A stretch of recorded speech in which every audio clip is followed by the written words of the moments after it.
This is President Jason Wright, and you're listening to Rambling About Washington.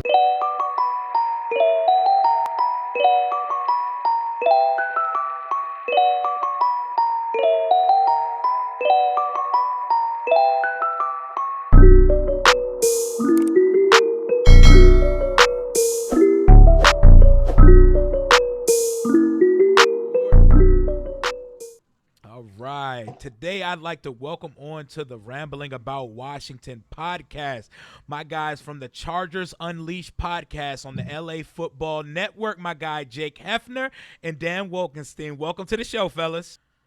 Thanks for having us, man. Thank you, man. This is awesome. Thank you. This is exciting. We got, dude, week one. We're here. Oh, my God, finally. What do you think, Jake? How y'all feeling about week one so far, man? Man, I tell Dan, I've been telling him this for months, draft season is always my favorite time of year when NFL is not on. I'm sure it is for everybody else. But that period of time from May all the way to July, and especially now, even like this past weekend, we should have had the fourth preseason game. We had to wait an extra week now just for things to get started. I'm ready for things to get out of the training camp mode, get out of the purgatory. Just let me see someone hit someone for real when it counts in an opposite colored jersey, please. Hell yeah. I want to see the bullets flying, and I want to see full speed ahead. I know the wait had to be even longer for you guys because y'all didn't even see your starters, the big guys, the big money guys. Y'all didn't even see them in the preseason. That's right. What was the preseason games like over there?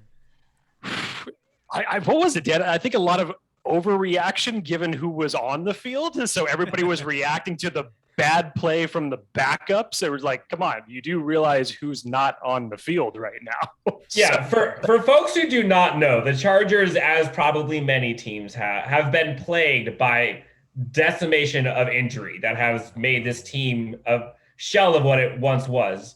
And so the new coaching staff came in and basically were like, we're not going to risk that this year. And basically sat everyone, for the most part, at least anyone who was going to make a huge impact from any preseason game.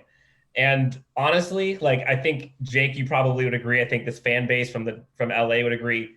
Like, it's refreshing to be able to go into a season and like have our dudes. Like, it's been so, like, literally last year, it didn't even start week one before, like, literally after the first series of week one, we were without arguably our best defender and then our best linebacker before we could even blink an eye. Yep. So we're excited to see the starters play. And honestly, Jake and I were talking earlier today. I'm excited for this matchup, man. Like, this is a juicy, juicy matchup against your team. Hell yeah. And I'd like to add to that, like, we're both coming off 7 and 9 seasons, and you can just see the clear ascension of both teams, but in different paths. Like, you guys have the fancy young hotshot quarterback, but we have the defensive rookie of the year in the hotshot defense. That line is going to be a problem this week, especially with you guys O-line, these injuries. If Bulaga doesn't play, my God, I'm going to pray for Herbert. Jake, what do you think about this matchup and what you saw in the preseason out of you guys?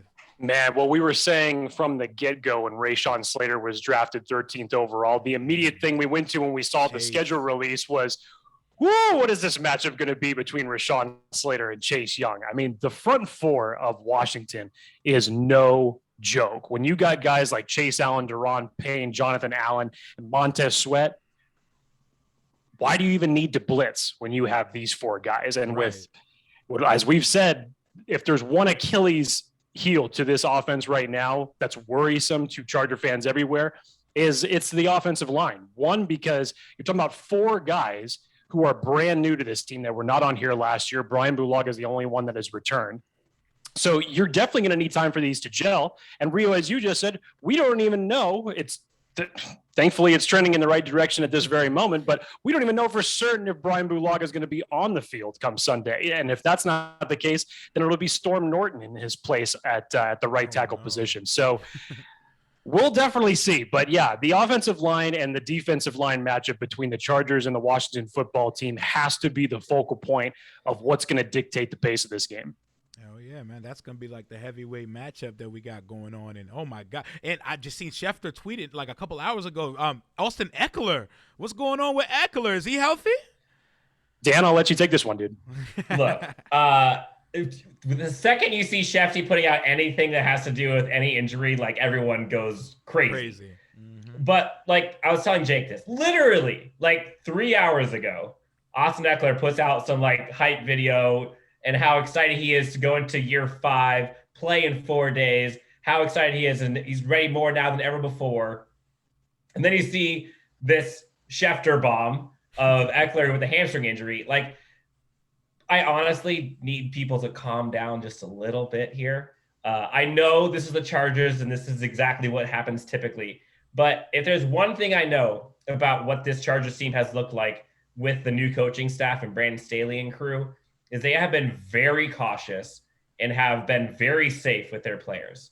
And so I would bet a nice 6-pack that this is a precautionary thing, that they're just keeping things nice, close to the vest, not going to risk anything. He'll be out there on Sunday, and we might see an electric guitar celebration. Who knows?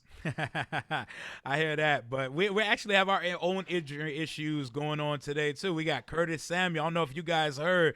He left practice early. We haven't seen any of him all preseason. I didn't see any of him in Richmond for training camp, and he's only practiced full go 2 days, and then today he left practice early, and there's a clip of him walking where he clearly looks like he's bothered. So, and hamstrings linger as well.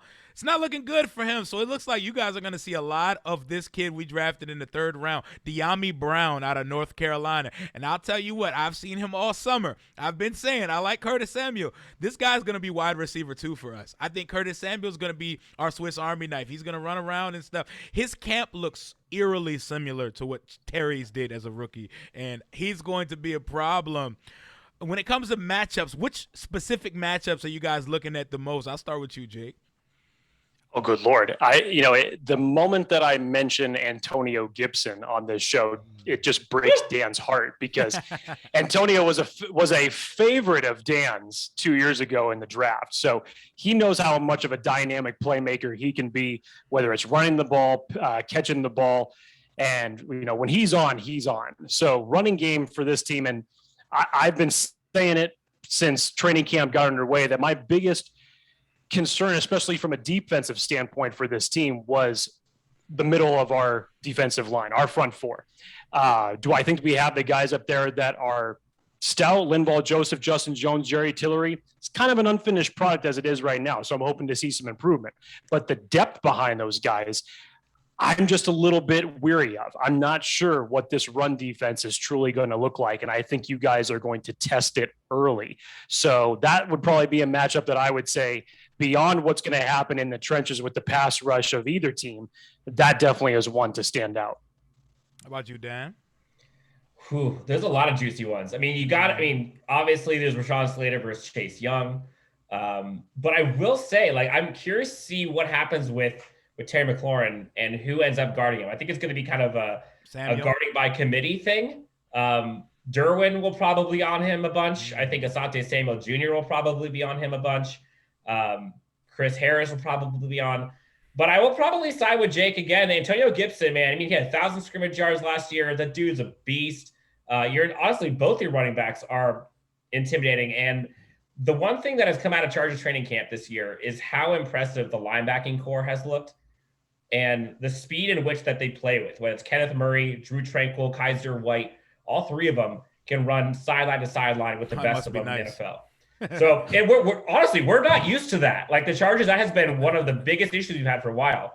And so seeing kind of the backfield go up against the interior defensive line and the linebackers out of the backfield, I think that's what I'm looking forward to. And honestly, beyond that, there are so many things about this Chargers team that is different that we have literally not seen before. Like the coaching scheme, the coaches, the defensive scheme, the offense, the defense, special teams, offensive line's different. There's so many things that, about. You've seen as much starting play as we have.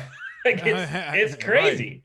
Right. Yeah, it's crazy. And like you were just saying, so many new things. And new is something we're getting used to here in Washington, because I can say, as a fan, I turn 30 next month. We've never won 11 games in my life, and I've never seen us in a conference championship game. So for Ron to come in 1 year take the whole culture and give it an entire facelift and see practice going according to how it should go, people hustling in practice, and people nationwide are starting to recognize that this ship is finally going in the right direction. It's crazy. So I think my biggest advantage matchup is going to be coaching. I like Ron Rivera and company with the experience. I like that both offensive coordinators, their son, or their lineage is through legend. You know, Norv Turner's son Scott is our offensive coordinator. Y'all offensive coordinator is what? Joe Lombardi, right?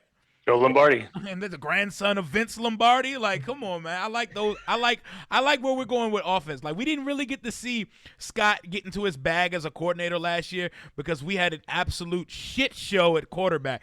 God bless Alex Smith's heart. He was playing on one leg, and there was not but so much he could do. And Dwayne Haskins, I'm not going to start with him today. I've spent enough time and energy in my life.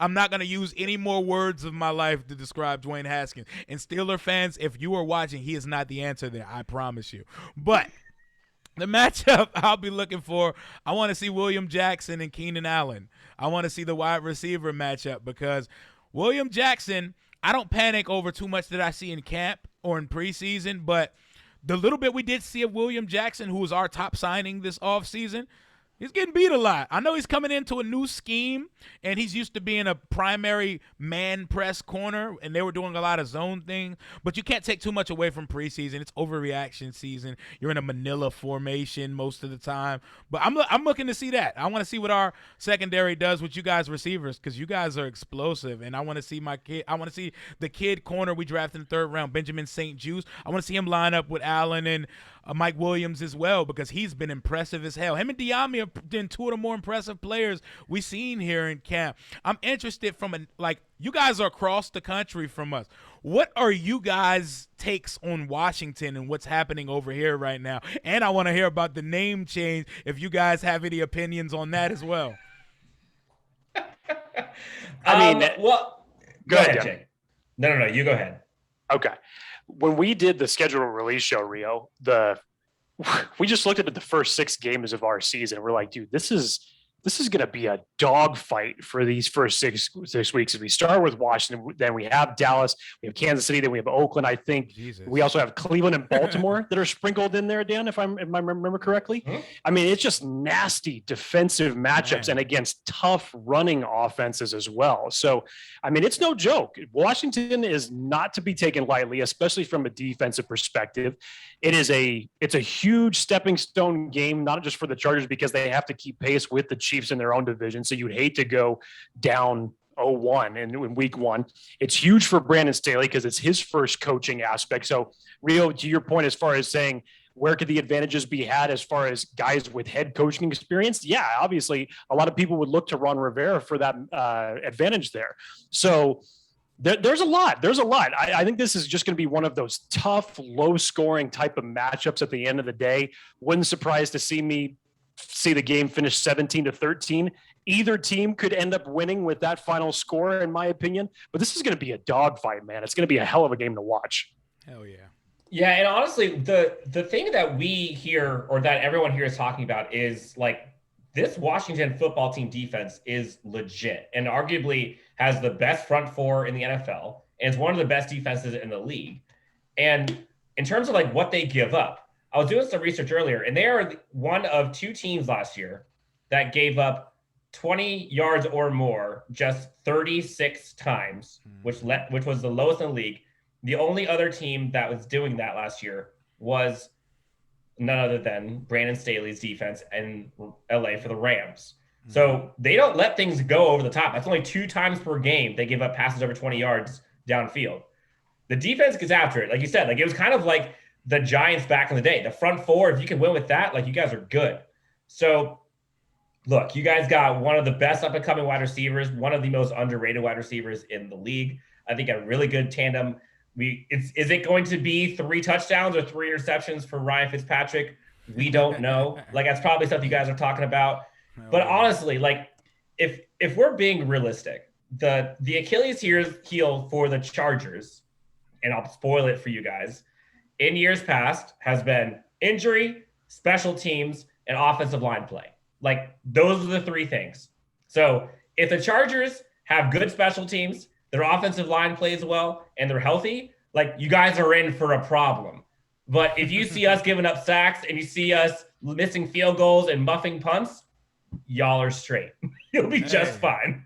Hey, we could definitely relate, because I will say special teams is an issue here too. Our kicker, Dustin Hopkins, I don't know what he's going through, but after we lost the game in London where he missed a 34-yard field goal to win the game versus the Bengals in 2016, he has not been the same since, and he's been missing kicks all over the preseason and in practice. So, and we will muff a punt or two as well. So. Look, we were historically bad. Like, historically bad. Our kicker missed 9 field goals, the most in the NFL last year. We had 3 block punts, which is the most in the NFL last year. I think like 22 teams had none. Like, we were terrible on special teams. Historically terrible. Yeah, like, y'all win. Our offensive line, I don't know how Justin Herbert was able to have the numbers he did, because our offensive line was like laughably bad.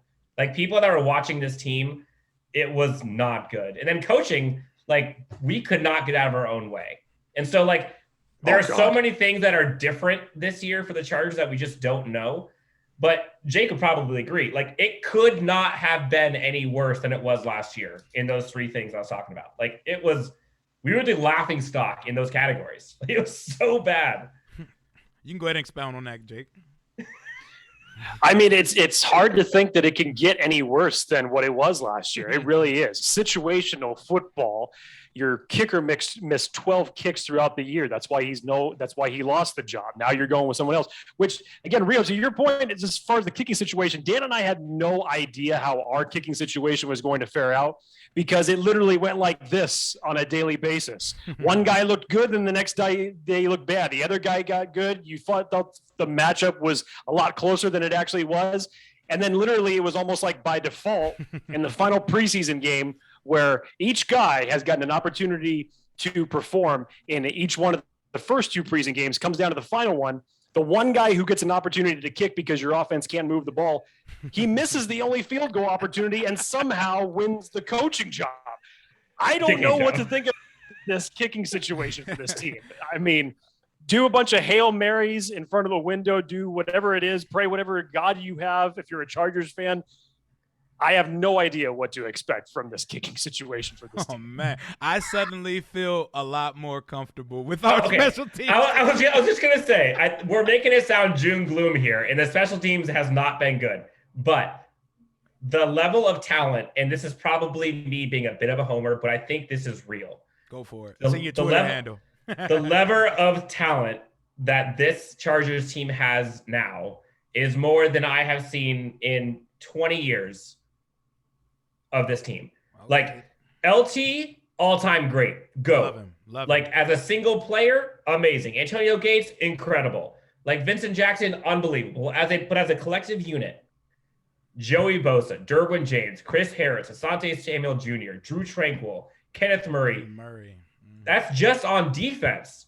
Then on offense, you've got Austin Eckler, Mike Williams, Keenan Allen, and, oh, by the way, Offensive Rookie of the Year, and arguably one of the frontrunners to win MVP this year in Justin Herbert, with a brand new coach, brand new stadium, and people are healthy. Like, that is so foreign to us right now that we're all like just sitting here on pins and needles waiting for something to go wrong. Yeah, but this team is dangerous. I'm telling you, dude. I'm telling you, Rio, this is going to be a fun game. It's going to be good on good. Your defense is no joke. Our defense, I think, is no joke either. I think it's going to come down to the trenches, like Jake said.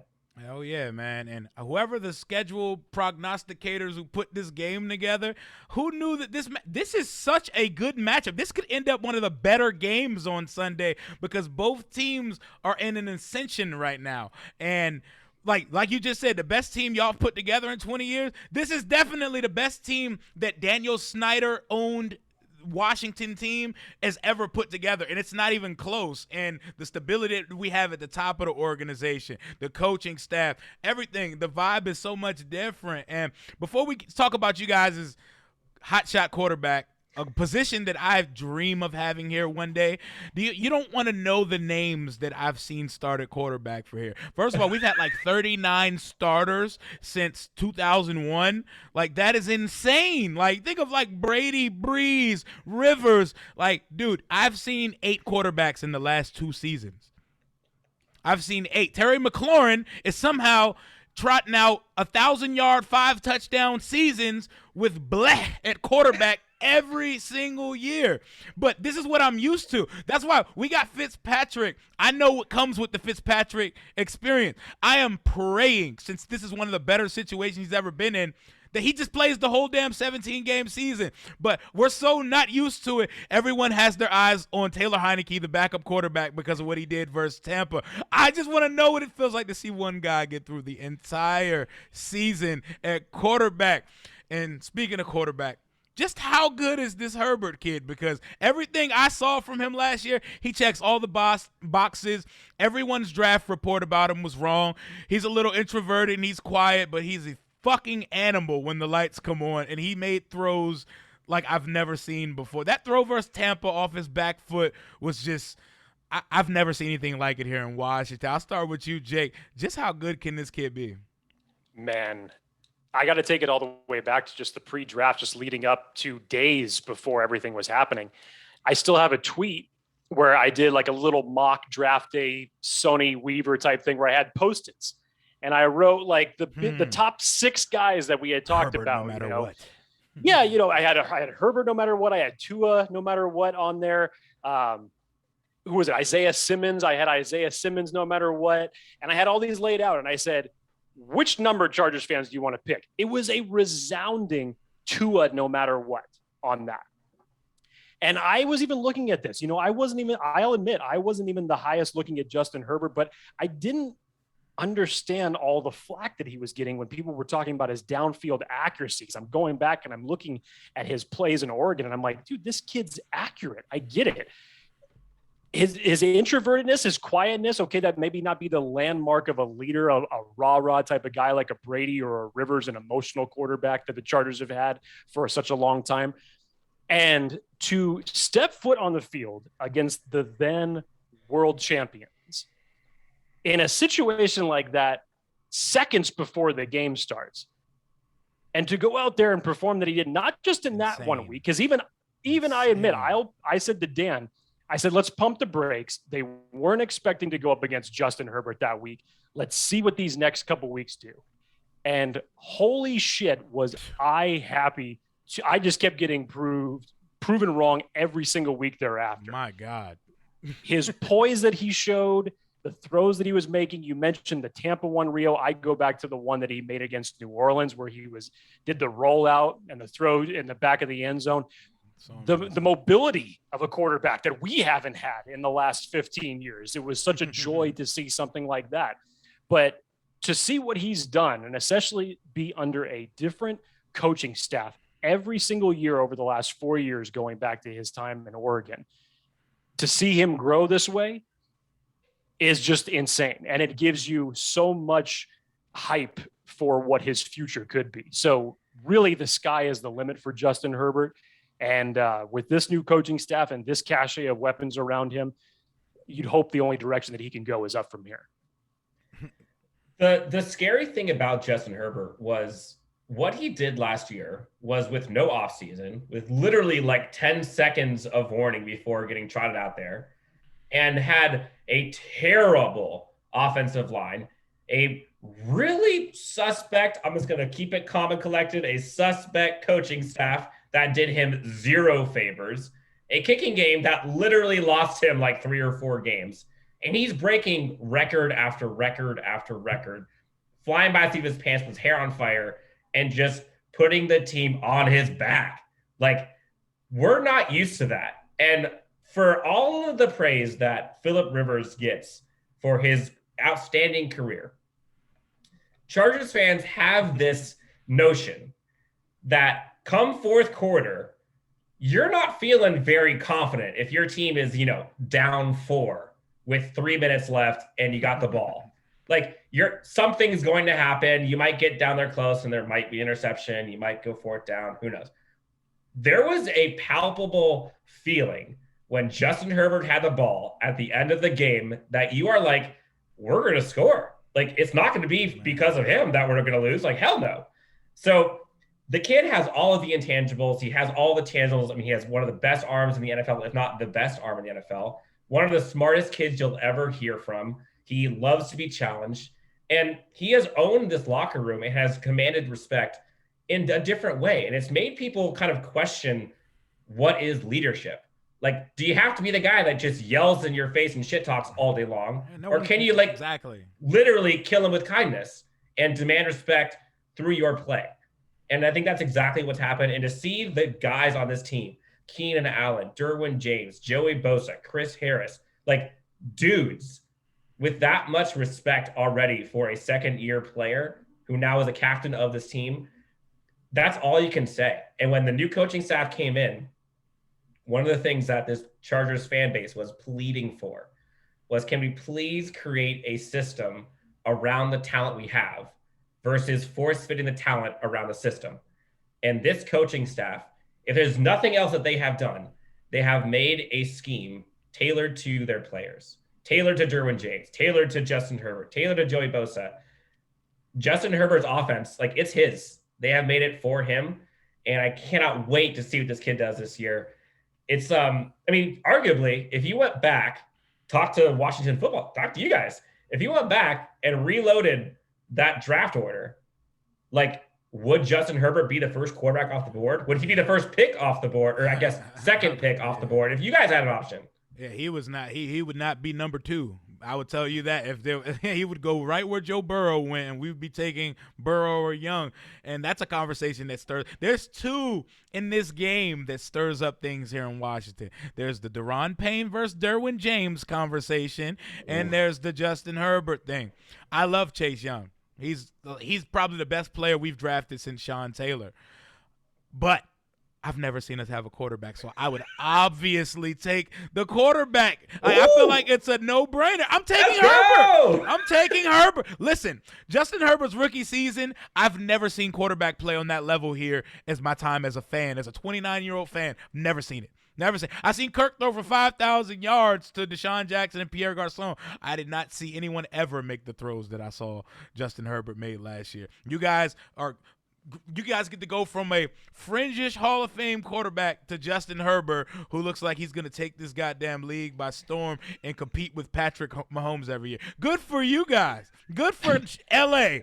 Nice, shiny new stadium. Nice quarterback. Like, you guys' roster is filling out well. I love to see it. Is there anything...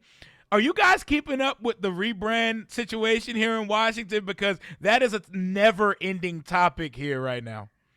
What is I thought you guys were going to have a new name by now, and now they said, what, it's not going to be announced until next season? See, the plan, Jason Wright and Tanya Snyder, it seems like at some point they're kind of workshopping it, but no, the plan is to announce it probably early 2022.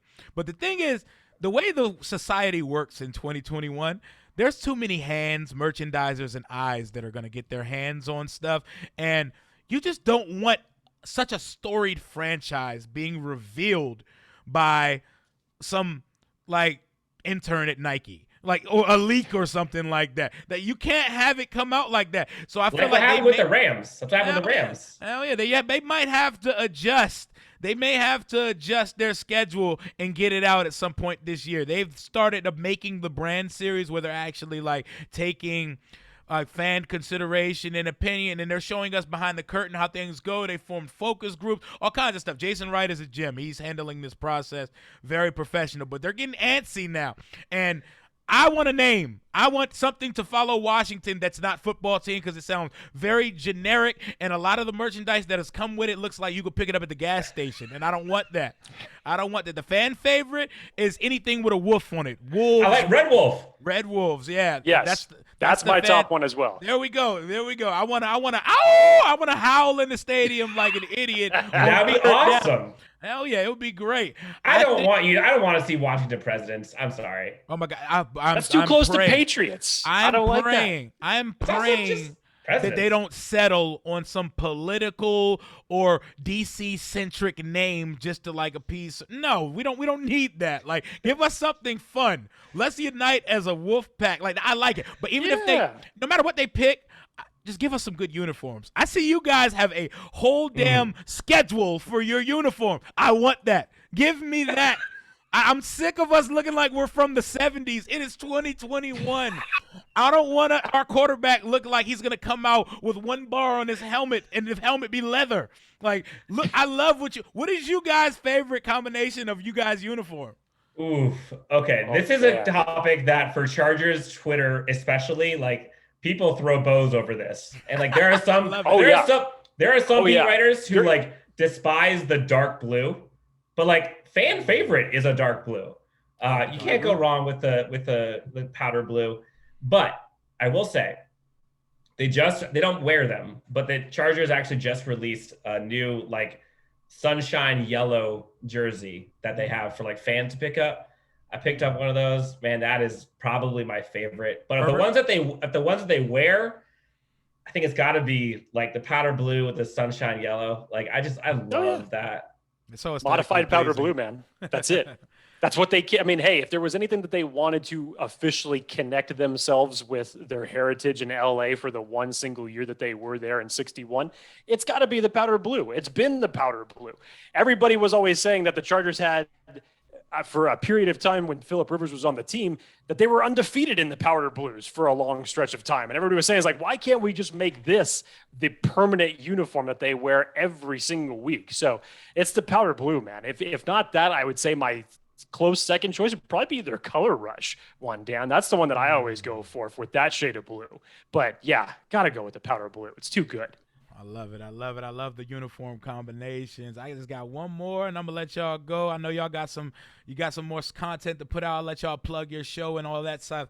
Dan, I was watching you guys' podcast, and oh no, you haven't made time for the MCU, the Marvel Cinematic Universe. Listen, I promise How much money did Jake give you on the side to bring this up again? No. I do my homework. I do my homework, man. I watch you guys, man. And you guys get great players on the show, by the way. I'm trying to do the same at some point. You guys are killing it. But there's time for everyone for Marvel Cinematic Universe movies, man. So what's the last one you've seen? Talk to him, Rio. All right. Hang on. I'm just going to sit back, shut up, and put my feet up for this. Go ahead. All right. So I'm currently on Age of Ultron. So I have made it past. Whoa. What was the last one I made it past? Hang on, Dan. Be specific. You haven't finished Age of Ultron. I'm like an hour into Age of Ultron. Look, there's a lot of movies in this thing. It's like 22 or something crazy. And look, I love them. I love them. But I'm willing to admit I did not know that they were all tied together until about a year ago. I did not know to stay to the credits for all of them until a year ago. I did not know that there were 3 phases. I don't even know. I haven't seen Endgame. I haven't seen. Oh my God. I haven't, I couldn't even name the other one I haven't seen. I've seen memes with the snap with the what's his name, Jake? Infinity War Thanos snap? That guy. Oh, what's I've his seen that name? snap. Oh no. I've seen that snap a million times on Twitter. No idea what you think it can't get any worse, Rio. It gets worse. So I'm trying. Look, I made it through phase 1. I am 1 movie away from finishing phase 2. Okay. 1 movie and a half. And then I got phase 3. But until then, yes, I got the dunce hat. I'm under the table. Shots are on me. I'm willing to admit, like, it's a fail on my part, and I'm sorry. It is all good. Like, you know what I'm saying? At least you're keeping it 100 about the whole situation. So what is your favorite of the ones you've seen so far? Ooh, great question. I really like The Winter Soldier. That one might be up there, but I don't know if you can beat the original Iron Man. I think the original Iron Man, for me was like, I remember loving it at the beginning when I saw that one. And then when I saw it again, I'm like, gosh, it was just so good. Those would probably be my 2 right now. Thor's up there too, though. I like Thor. Thor, the first one? Okay, so you haven't got to the Dark. I haven't got this. I didn't know there was a second one. Okay. Oh, there's 3. Bro, you did. Unless you lied to me, you did watch The Dark Oh, World. I think I you did. attempted to watch that 2 or 3 times before you even finish it. Thank you for calling me out, Jake. So you've clearly been living under a rock out there in LA, but I mean, LA is nice though. You can easily be distracted from There's lots of nice watching rocks those, here. a whole bunch of them. But so hold up. So have you had anything crazy spoiled from what happens in the series? No. But I also probably, but I don't even know if it has happened. Like, I'm sure there have been things that have been said, but it's gone so far over my head so quickly that I probably don't even realize it. But like, the thing is, I don't even know what I'm coming towards. Like, I don't know what is there to be spoiled. So like, everyone is like, just can't believe that I have not seen Endgame or seen whatever. Listen, and like, that's as far as they go. They're like, what? And then, this is crazy to me. Listen, I don't know what your favorite cinematic experience at a theater was, but watching Avengers Endgame for me, oh my God, that was an experience as well for me. But there's nothing that matches. Like, there was like stages of crowd reaction in that movie. Like, there was scenes where everyone is crying, laughing. Then there are scenes where we're all applauding, and it's so much nostalgia. It's like a big rush of nostalgia and just emotion. Like, this sounds nuts. I cried in the theater watching Endgame 2 nights in a row when I went with my friends and when I went with my son. I'm not proud of this, but hey, my emotions get the best of me sometime. Watch it. When you get to that point of it, you're going to say, okay, watching these movies changed my life. Like, I promise you. all right, Everything that he just said, Dan, is a hell of a lot better than I could have said it, and not one word of it was wrong. Not one. When I get to Endgame, I will send both of you, obviously Jake, I will send you a message as well with my reaction in GIF form, and we'll see where it goes. So since it takes you 3 times to watch Guardians of the Galaxy, just so you know, Endgame is a 3-hour movie. So I expect that it's going to take you a week. 3 hours to finish? No, it's over 3. Oh, it's like Titanic.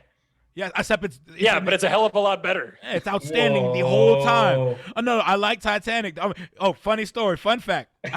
I'd only seen Titanic when I was way too young. I just took Titanic in for the first time like 3 on 2 years VHS ago. tapes. Like 3, hell yeah. Like, I just took it in for the first time like 3 years ago, and I took everything I'd ever said growing up about it. That movie, it wrecked me, and there was room on the raft. I will say that.